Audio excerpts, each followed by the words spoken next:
All right, so Steve Jeffrey. Yes, Andy Martin. Hayli. Yes, Andy Martin. Oh, I do love it when people call me my full name. It's like I feel like it's a brand a bit.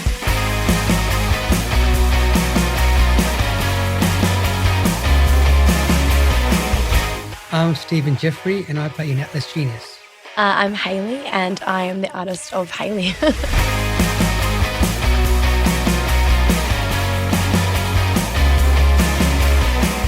You guys are here today because Steve got in contact and he was like, "This artist, pretty awesome. I want to help her out. Want to get it out to places. She's got a new single coming out. She's been around for a tiny little bit and it's time for you to basically go massive." And I was like, cool. We'll put you on the Ozcast music channel. We'll put you wherever else we can and we'll just distribute like what, Steve's been through with his music in the past, distribute it to the world and get those bits of audio to people's ears, basically. And the reason why Steve, it's so complicated, but like Adelaide is Adelaide, right? We all know what Adelaide's Tiny town. Yeah, absolutely. Even though that you're down at Victor. So like it all still comes together, right? So what is it, like 20 years ago? About that, yeah. When you guys were Hairy Lemon? Yeah, 2000, I think, started. Yeah. And you guys were doing pubs? Doing pubs and clubs and Yeah. Birthday parties and weddings, divorces and everything in between. Yeah, it sounds like my life. So back in the day, I was DJing in between your sets at like the Ramsgate and things like that. And that was fun. And then you're like best mates with my ex, Candice, as well. Yeah. So that's kind of the connection, to be completely transparent, okay? And then you guys went absolutely nuts in the US and turned into Atlas Genius and did big, great things for the music scene, the Trojans.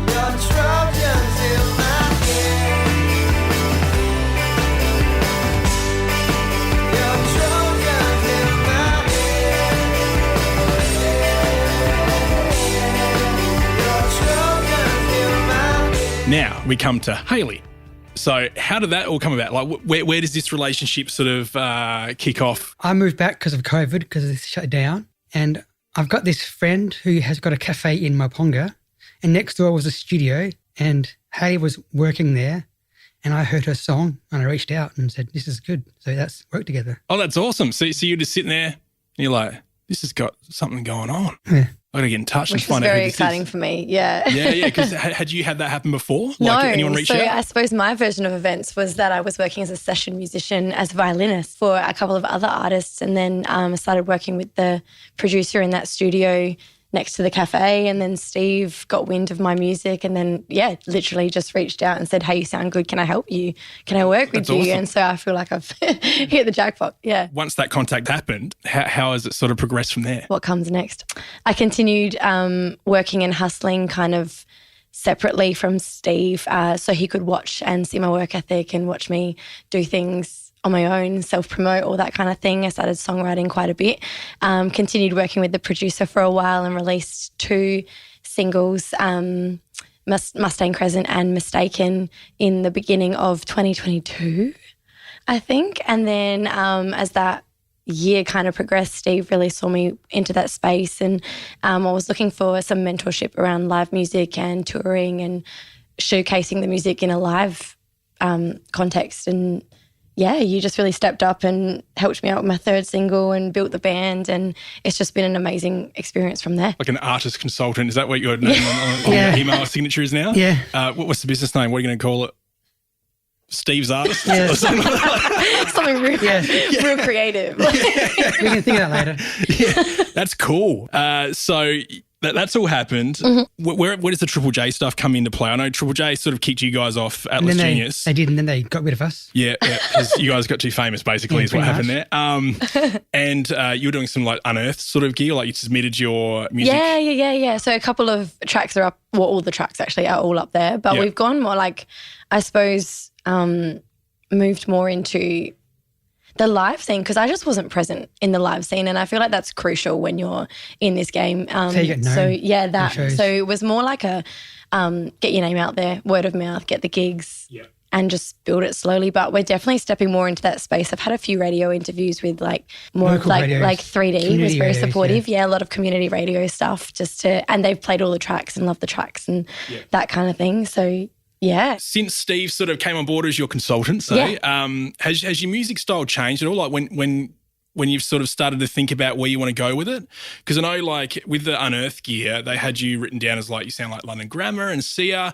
I know when I listened to Mustang Crescent, I thought of Jewel. Yes.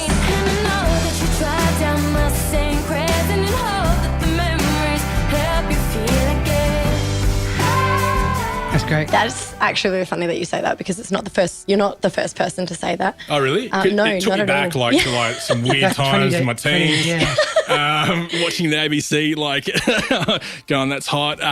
Then Mistaken had me for Sia and a bit of Vanessa Amorosi. Yeah, like back in the day as well. Big both.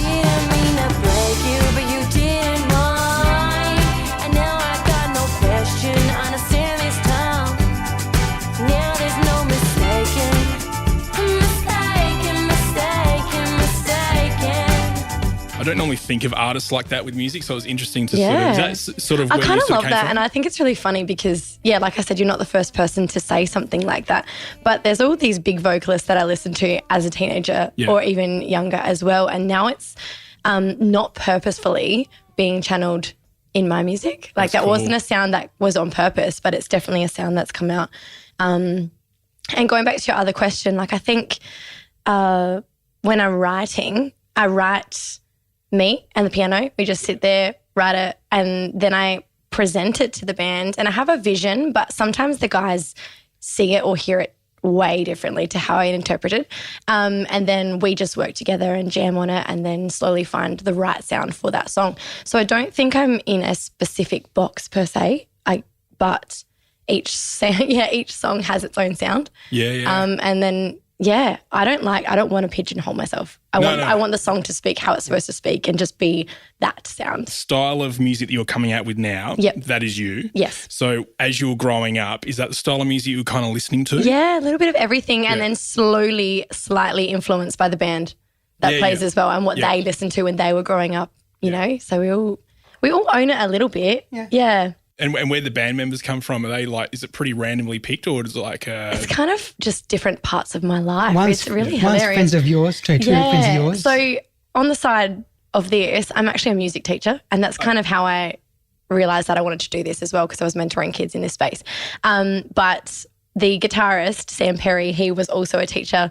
That's how we met. And then even before that, when I was studying teaching, Jason Geddes, an amazing musician in every format, like a guitarist, trumpeter, like incredible. And I met him through the con at Adelaide Con. Steve, obviously, as the bassist, stepped up, helped us out. That's how I met him. And then John was my friend for 20 years, Josh Benson. Yeah, so it's really, we just got together. There was a live gig coming up. We wanted to release Cryptic in a live setting and then we just built the band. The guys all said yes, now we're here.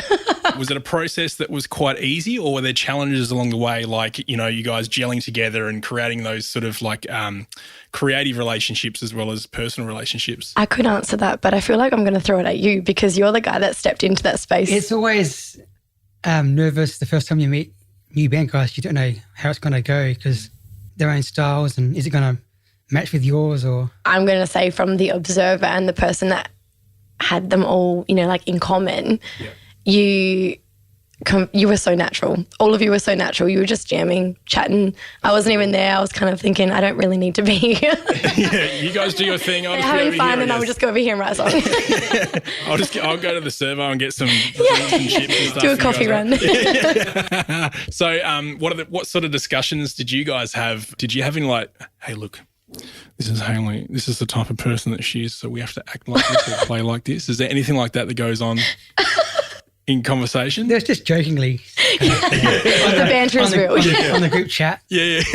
There's always it is a WhatsApp like, chat. it's them against me, always. Watch out.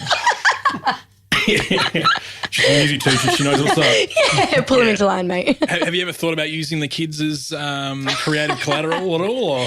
No, you know what? I'm actually very professional. Oh, okay. So no. Okay. They can have their own music and I'll have mine. Yeah. I know, because I always see a lot, especially some local artists like Motez and people like that. They use like a lot of like kids choirs for certain things, even if it's not really apparent for music. So it'll be interesting to hear one day when you do decide to use the kids in your music, how that goes.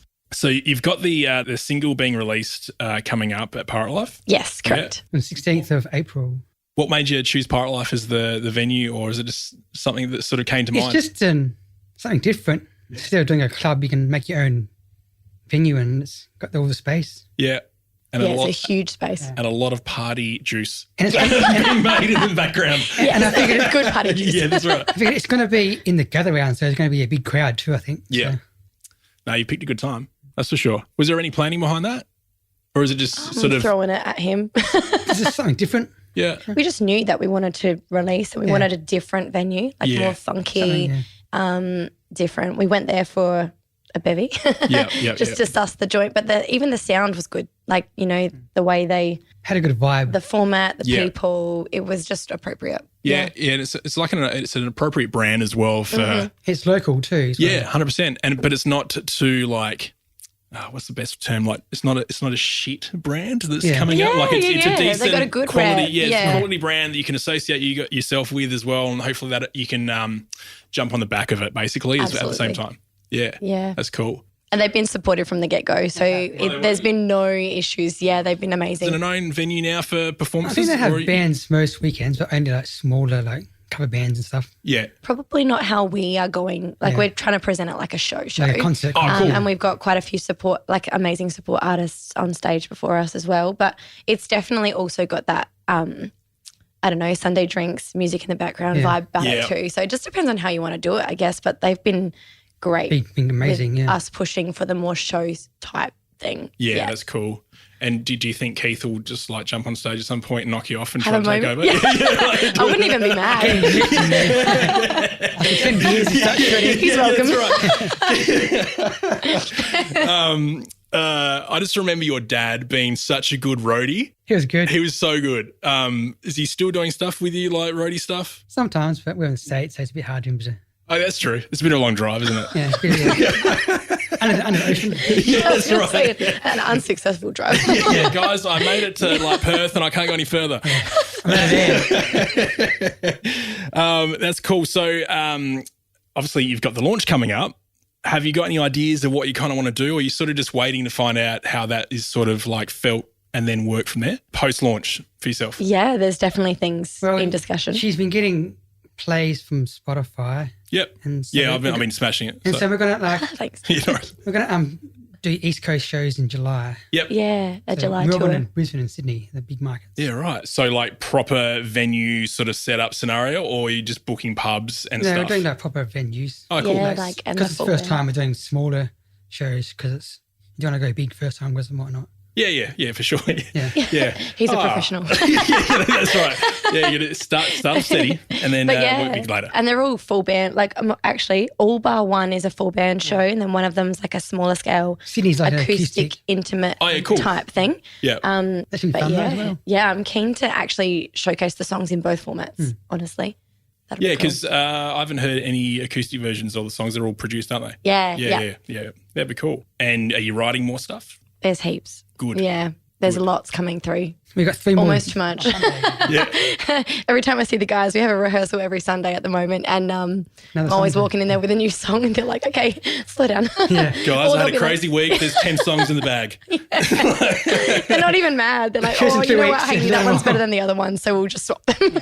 I'm not a musical artist, but with the stuff that doesn't make it, do you either recycle it or integrate that into new songs, or do you just hold off and maybe release it down the track? Like, is there like a mindset behind that sort of thing? There is for me, but you can go first. We've got songs from the album coming out that we recorded 7 years ago that didn't make it last time that are probably going to be on this time. Yep. So the sound is sort of same, or has your sound changed since then? Just the sound, just the last time was too many songs. That one didn't make it, so we'll use it this time. Yeah, that's cool. It's a good problem to have. Yeah, Too many songs. But yeah, for sure, I would recycle. Depends on the material. Sometimes you just know it's just not going to cut it.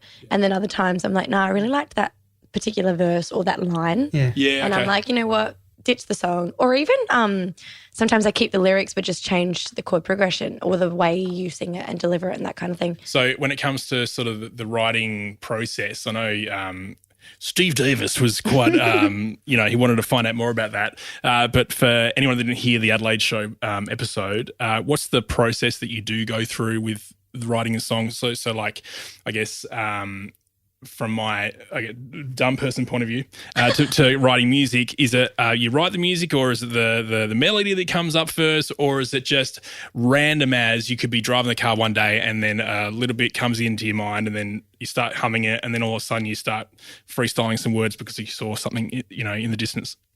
Me or you? That was a long question. What's the process of we just writing? look at each other like, who first? My process, for most part, lyrics are first. Yep. And then as I go, I will add or chop lyrics based on the chord progression. So I'll sit down at the piano, put the feelings on paper, bring them together, chop and change things all the time until I'm happy with it. Yep. And then it gets the message across that I wanted it to, and then I show the guys and we turn it into, like, I'll tell them my vision or whatever, but sometimes they're like, nah, this could be better, like let's do this instead. Yep. And we just work on it in that space. But even the car thing that you said, ideas just pop into you, definitely. Yep. Sometimes I've gone the other way around, played myself a chord progression, recorded it as a voice memo, and then I actually play it in the car. Yeah. So then when I'm driving to and from places, I actually write the song in real time and I'm like, oh, that worked, oh, that didn't, and just try to remember it and then re-record it when you park and just you got a song, but you got 3 speeding fines on the way. So the song's got to be good. Pay off the fines. I call this one red light camera. What about you, Steve? Or is it a group effort? Like, being brothers, you're kind of connected by blood and mind probably. So is it like something where you're like, hey, I got this and then I got this? Well, Keith's the main songwriter. Yeah. But when I write songs in the past, I've been on a planes and flying home. I mean, I always trying to find somewhere to write the lyrics. So. Back of seats and stuff, or like you've actually got something to write on? Toilet paper or something? Yeah, that's right, yeah. Haven't got a pen, what do I do? Smear. I got that. This song's called Smear Keith, you can sing it, all right, let's go. This song is, it's going to be shit, man. Yeah, don't ask any questions, just sing it. So your background with the production of the song so far, so Steve, you've made these songs before Steve came along as your consultant. Yes. So where did you make them? Like, is it a local recording studio? Or? Yeah, so the studio that I was working with as a session musician was Palomino Sound Recorders in Maiponga. Oh, okay, cool, yeah. Yeah, and that was such a nice process working with different musicians and Is that a really common place for people to write music? So no, it was new. I've seen it before. Really, really it's new, like about upcoming. Just over 2 years old. Yeah. Right, okay. So that was actually how I got involved, because they were so new that they were looking for people to, I suppose, it was almost like, you know what, in summary, it was like a time for time arrangement. Yeah. So they had just built the studio but didn't have the money to have the session work. So then it was like if you can step in and help us with this, we can give you some studio time. And as it was just an area of knowledge that I had a little bit of, but not heaps. And I was like, yeah, you know what? I do want to know about this stuff. So I just took the opportunity, worked in that space, and then literally through that process bumped into Steve. Yeah, right. So it's the most bizarre. It was like a bit of a bucket list moment at the beginning. And now I'm like, nah, like it's more than a bucket list thing. I want to do this. Yeah. Steve seems to have a bit of a history of that, because you bumped into a guy in the middle of nowhere who then turns out to be in a band with a mate of mine called George in Popular Stranger. Oh, yeah. And Nick with afro. Yeah, and so like, do you just roam the streets looking for people to chat to? Yeah, hello, you look musical, what's up? Is that what happens? Because you're a great networker if that's the case. I actually met Nick. I did a gig where we met Hayli at. I did a gig with a guy called Gene, and George was working at the festival. And yeah, right. That was the Asia Fest. Yeah, and he lives in Victor as well. Yeah. And now they're doing a gig with you guys. Like, how crazy is that? Us, it's hilarious. Yeah. A year ago, I get this text from George, and he's like, I just met a guy called Steve. I was like, yeah, cool. And he's like, Steve from Atlas Jennings. I was like, no fucking way. Holy shit. And then he's like explaining to me how it all happened. I'm like, this is fucking crazy. Well, I went down to Crown, Victor, I reckon. Yeah, it was. Yeah. And it was just like, greatest guy ever. That's how he explained you. How much you pay him? Yeah. It was a good whack of cash. But it was proven. But that's how Adelaide works. It's how the music industry works. I was talking to a guy before, and it's not about being a competitor anymore. It's about being collaborative. So if there's any chances to collaborate with people, that's really 100%. The way to last through this whole creative world. 100%. Any people that you want to collaborate with or that you're going to that you know of? Oh, I haven't really sat down and thought about that. Do you I ever mean, listen look to at music Steve's going- face. He probably has. Yeah, he's probably got a list. I've got a list of 50 as people. the thinker, Yeah. as the brain of the group, he's Yeah. definitely thought about it. There's a few. You want to do Keith Urban, don't you? Oh, mate, if I could collaborate with Keith, absolutely. He's just amazing. He's good. What style would you want him in, like, if you were going to do a song with him? Or would you just even follow know. his lead? I think it would just be, if I could write something with him in real time and just see how it came out, that would be the dream. Yeah. You could do a band, But guitar either tour or way, something. like, yeah. And I mean, I'm a violinist. I don't know if I've thrown that at you yet, but Yeah, you said at the start. Yeah. And I just think You look like a violinist. Really? As well. Yeah, you What got this does- violinist sort of like finely sort of tuned person. thanks. It could be the music teacher thing as well. Yeah. But yeah. I mean, That's have awesome. you thought about cracking out the violin for Atlas Genius at all? I mean, I would Yeah. if they asked. I mean, this could be awkward now. Do you want to ask? Hey, Steve. Stevie? We can find a spot, sure. We'll replace the synths with the violin. Yeah, that'd be sick. Yeah, give it to me and put you in instead. It was like when the Hilltop Hoods went and did their Restrung album that made, for me, their music to go to a whole new level. Yes, I That's love where you it. come into it. Yeah. Absolutely. Yeah. Yeah, it'd be Yeah. sick.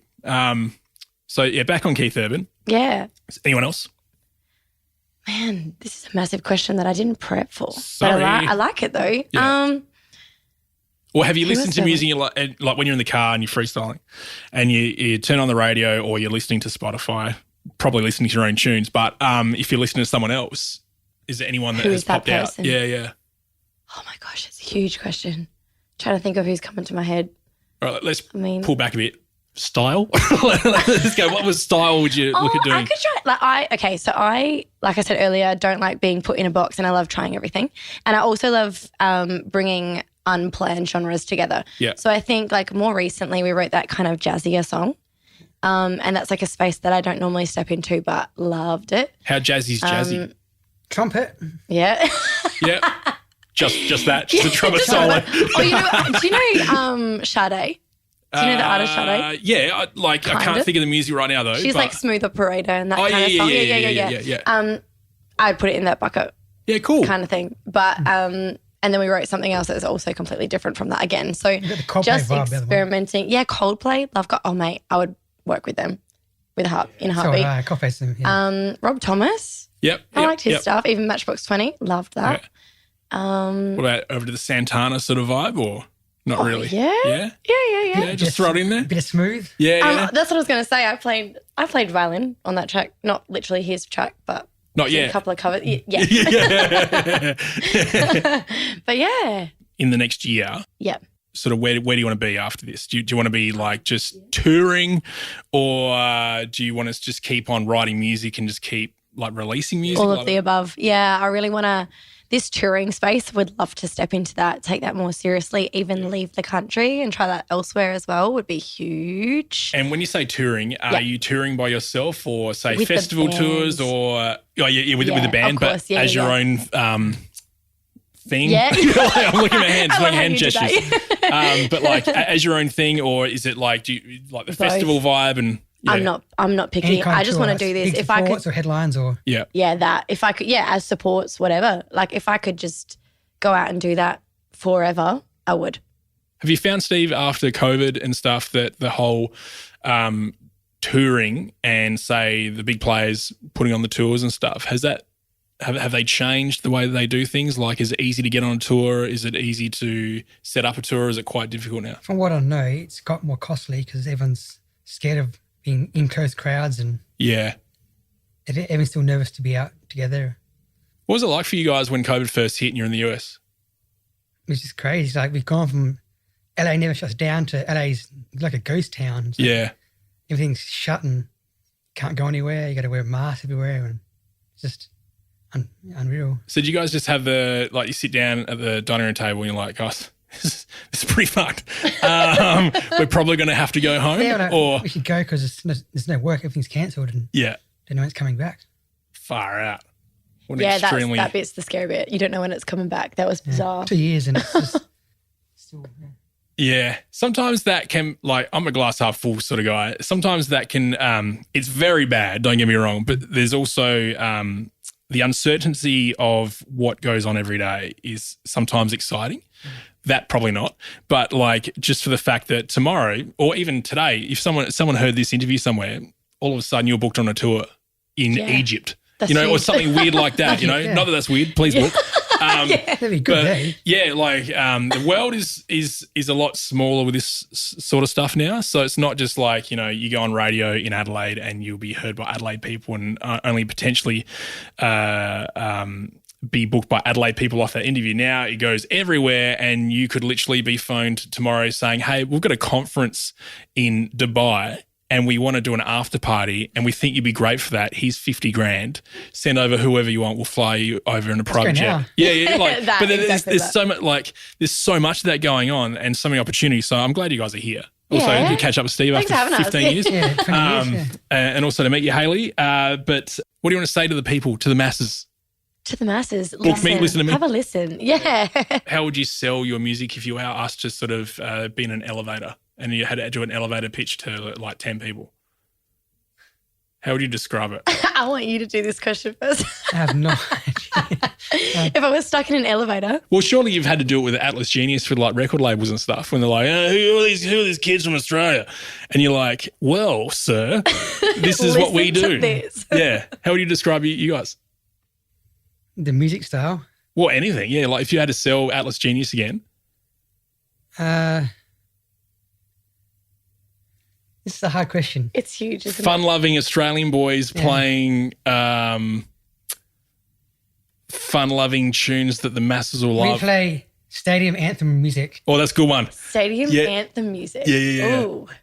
Yeah, nice. That's bigger than my answer. I was going to go more deep and meaningful. Like, if you listen to my music, you'll notice that everything is very much story, but it's all very ambiguous. Yeah. And that's purposeful because I want to relate to everybody. And I feel like obviously all these feelings are super universal. So it's really just like listen to the music. It will explain itself, but people will.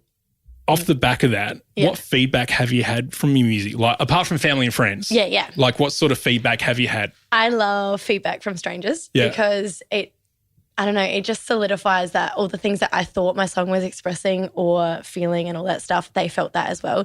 And some people hear things in a completely different context but still get that same, end goal feeling. But the feedback has been really positive. And even just down to things like the tone of my voice and stuff like that, things that I haven't noticed, like the huskiness of it or like the tone and timbre of the voice, like the way people compliment it is really nice. Yeah. Totally unexpected, but love it. What about you, Steve? What sort of feedback you've been getting over the years? Hey. We fucking love you. We've had Give me a shirt. They just sing it back to him. yeah, that's right. Yeah. I think one of the best reviews we had was, you guys the best live band we've seen for 10 years. Yeah, it's good. That's a pretty decent one. That's huge. Yeah. Was that a random or was it someone that knew you? It was someone in the crowd that worked at the festival, like a worker, Here's the question. Back in the day at the Ramsgate, when you guys were Harry Lemon, you would do commercial hits and then every, say, 3 songs you do an original. Yeah. Were any of those originals end up being Atlas Genius songs? Nope. Why not? Or are they too like surfy? It was a like diff- too it's small a town, beach different town style, stuff. yeah. Would you guys look at doing that? Want to make a fresh start too. Probably call it something else, like I don't know, Atlas Beachiest or something like that, and just do those because they were good. Like Some were good for the time, but yeah, and it's a different style of music then too. yeah, I enjoyed it. So It was that's fun. amazing. Yeah, we were young then. They were. Yeah, and you know what? The masses loved it. They frothed over whenever you guys did originals. It was good times back in the day. Yeah, Seaford Tavern. Oh god. Holy moly! Answer this for me. Yeah. Hayli, what's it like to be an upcoming artist about to blow up in a good way? It has been an amazing ride that I didn't plan at all. I think the mentorship has been a godsend because there are definitely parts to this process that I have just not even thought of or like the guidance has been, you can't pay for it, it's priceless. But the entire process, absolutely obsessed with it, loved the songwriting. I love being able to share that with more than just me and my dog in the lounge room and the piano. So Yeah. Just in one word, please. No. Yeah. That's awesome. What about you, Steve? What's it like to be in a band that plays to hundreds of thousands of people in a stadium? I still have days where it's like, it was a shock. Like, did that actually happen? Or was it a dream? It's like, it's my dream as a youngster. It's like, it's actually happened. And what's that first thought or feeling when you guys walk out on stage and you look out to the audience or the masses and you see them? What's your first thought and feeling? Holy shit. Yeah. Is it like probably the most amount of people that I ever DJ'd to was like 4,000 people. So that was like massive for me, right? And when you walk out and they're all looking at you going, what are you going to do next? Like, it was like this weird sort of like, from the top of my head, this like an old dot matrix printer, like going down like that. It was like a robotic feeling of like, without not really being a drug reference, but ecstasy, like this weird sort of really good feeling, like high, I should have said that. It was just this high, like slowly going from my head to my toe. Is that something that happens to you as well, Hayli? Yeah, definitely. Even now, even just jamming. Yeah. When we like show the guys a song, build the song, like it's just the best feeling because it's like your thing. I can't. Yeah, exactly. Yeah. And like all I wanted to do was put my feelings on paper and turn. Like it just, I don't know. You just hear things. You get this big fat smile on your face, really. Sometimes I laugh halfway through the song. Sometimes I like massively forget the lyrics because I'm so excited that it's happening. Steve's like, this is a very dark song. I don't know why you're laughing. Or actually like one of the deep and meaningful, because we're such a bantery band and we have such a vibe on stage and all that kind of thing. One of the more deep and meaningful songs that I wrote just recently, showed the guys the other day. I thought they'd think it was all sappy and girly and all this stuff.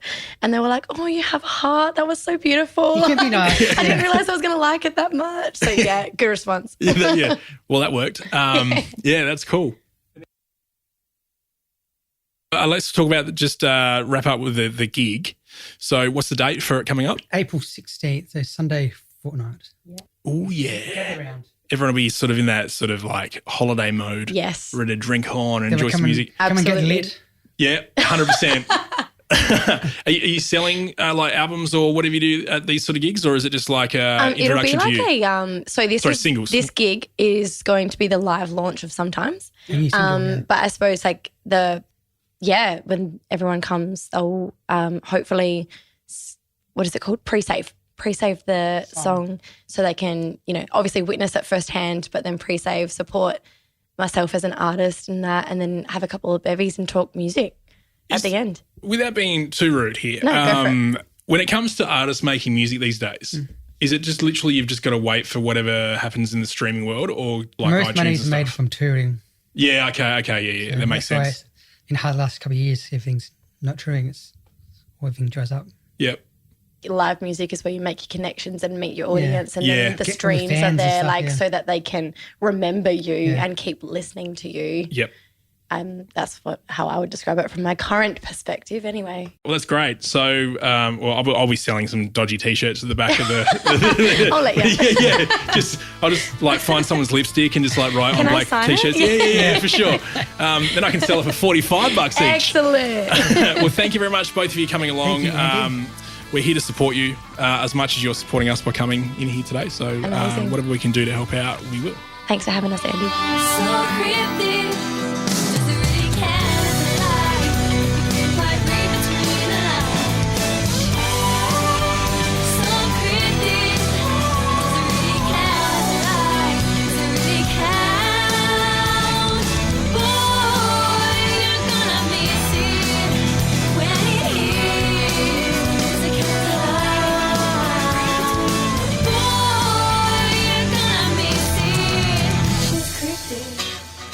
Oscars.